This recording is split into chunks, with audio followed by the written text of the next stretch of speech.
touching on this visit is a very sentimental and constructive thing for me as a president and as a man who has been nominated for the second term. I hold democracy, consistency, dedication, and steady facts to stabilize the country, the polity, Two rooms, two completely different Nigerians. Today, we are breaking down what was actually said and asking another question. Is the president even hearing the real Nigeria, or is someone filtering it before it reaches him? Touching on this visit is a very sentimental and constructive thing for me as a president and as a man who has been nominated for the second term. I hold democracy, consistency, dedication, and steady facts to stabilize the country, the polity, the economy. And one of the greatest aspects of it is the economy. The economy is already stabilized.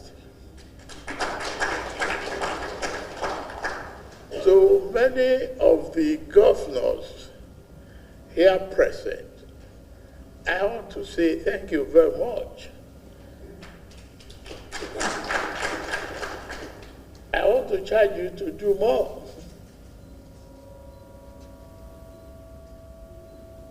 I remember I asked passionate plea for some road network in the Northeast, as if we have started the journey and we are writing a new manifesto. But I fulfilled the promise.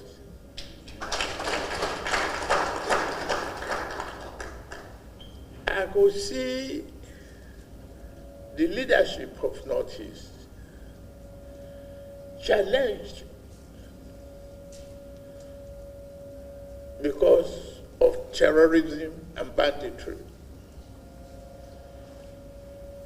I could see our collaboration, that we work together.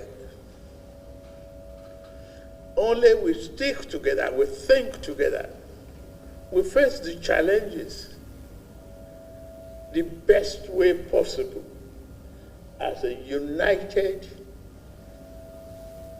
country. The golden age is here now. If you can stabilize the economy. Nigerians are not asking for too much. Simple stability, social welfare. And among the visitors today are some pensioners. I hope you are receiving your pensions if you are afflicted with government. Well, if I can go political, somebody among my prospective opponents, they privatized government investment in public-private entities, but they forget to pay the pension. I'm clearing the pensioners now. So clearing the mess they created. But I won't complain. The integrity and the commitment that you show me all from notice. We have our hands on the plow. We're never going to look back. I promise you, through the twists and turns of this democracy, Nigeria will survive and will find our unity in diversity a good path for democratic stability and prosperity in the country. I promise you, we'll do our best. Thank you very much. All right. Say it, Naija people.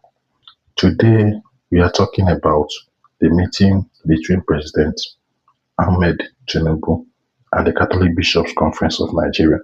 And I want you to know where you stand by the end of this video. On the July 28, 2026, a conference, Catholic Bishop Conference Nigeria delegation of about 19 bishops, led by Archbishop Onaiyekan of Kaduna State, visited President Tinubu at the State House in Abuja. This wasn't just a courtesy call. The bishops came with a message about the state of the country, worsening economy, persistent insecurity, and concerns about Nigeria's democratic health, including the fears about a one-party dominant state.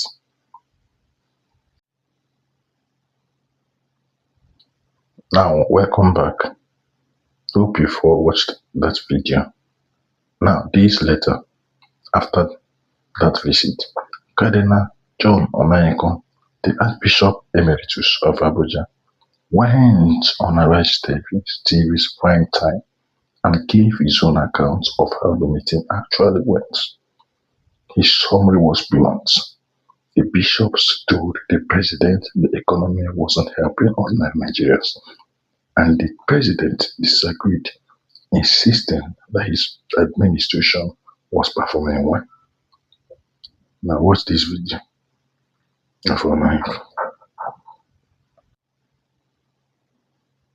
Onaiyekan did not soften it either. He described the atmosphere plainly. When a nation is bleeding, he said, you shouldn't expect a polite, comfortable meeting with the head of state.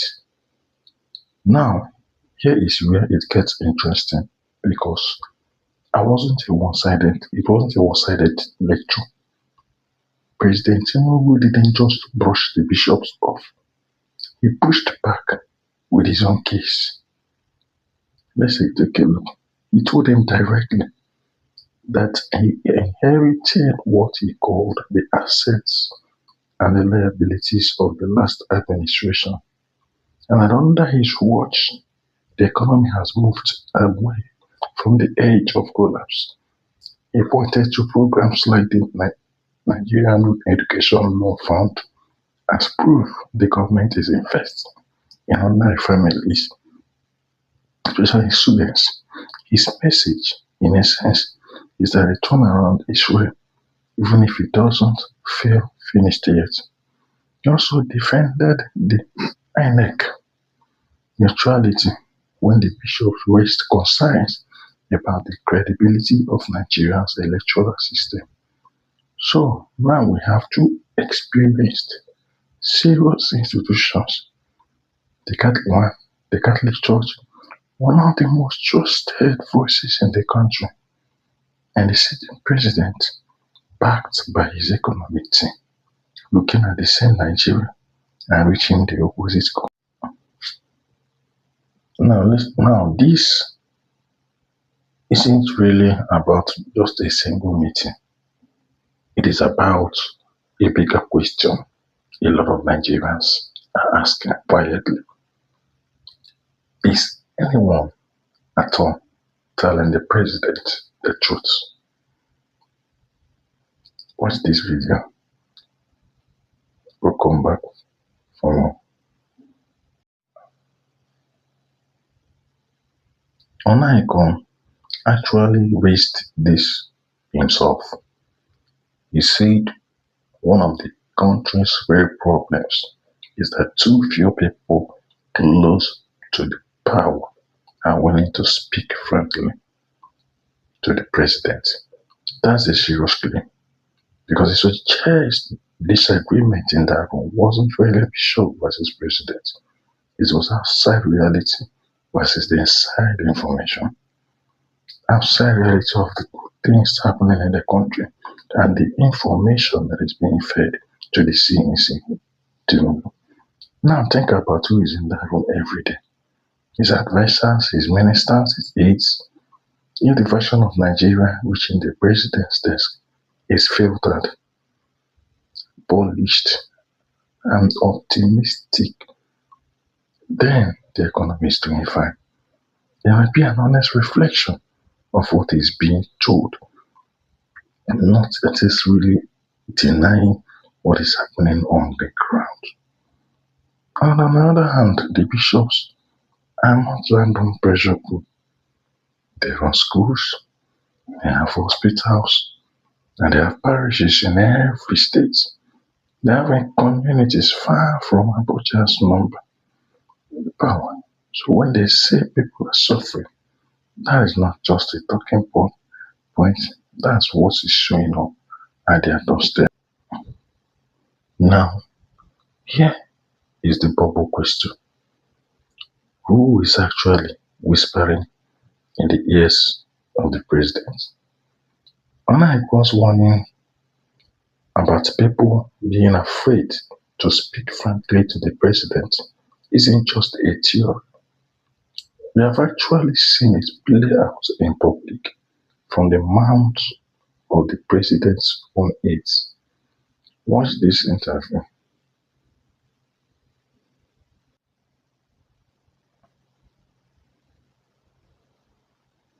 Now, the special advisor to the president on information and strategy, Bayo Onanuga, went on Arise television and made a claim that a lot of Nigerians cannot believe it. That's triggered social media.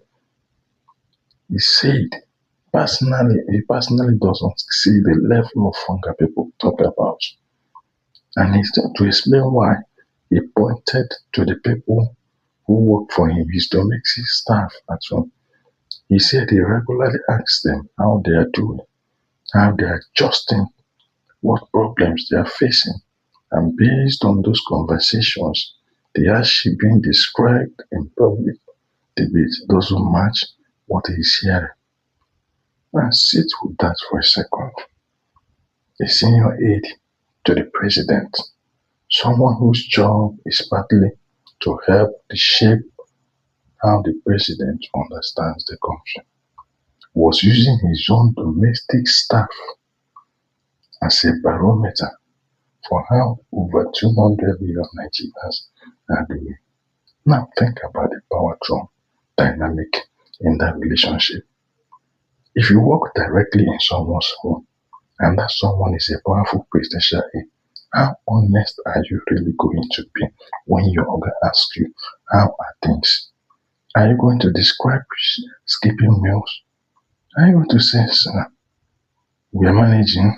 That's not necessarily dishonest. It's just how people power works everywhere. People soften bad news for the person who signs their. Now, this is exactly the mechanism Onaiyekan was talking about, just on a smaller scale.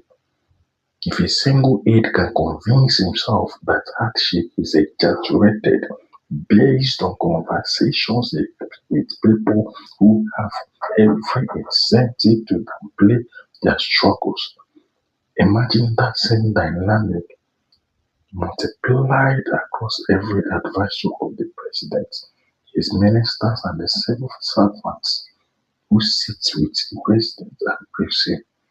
Then multiply the softened truth enough times by enough people, and by the time it reaches the village, things are hard can genuinely arrive on the president's task as the economy is doing fine.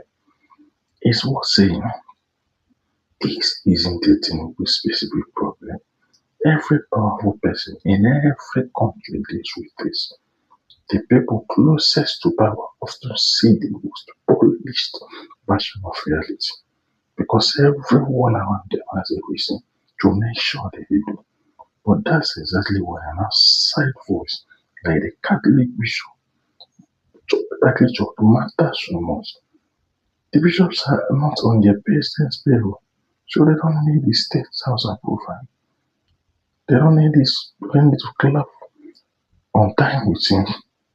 When they say Nigeria is bleeding, there is no incentive for them to soften it, which is part of why Onaiyekan's account goes through in a way that the minister's talking point never. Now, here is what I think.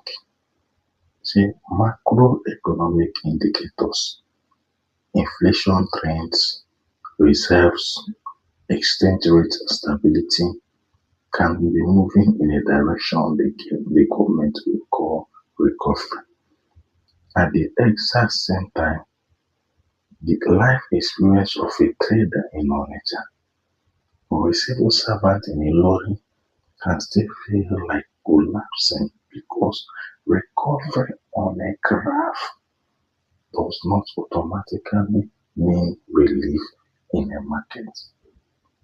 That gap between the numbers in Abuja and the reality in the streets is where most of Nigeria's political frustration actually lives.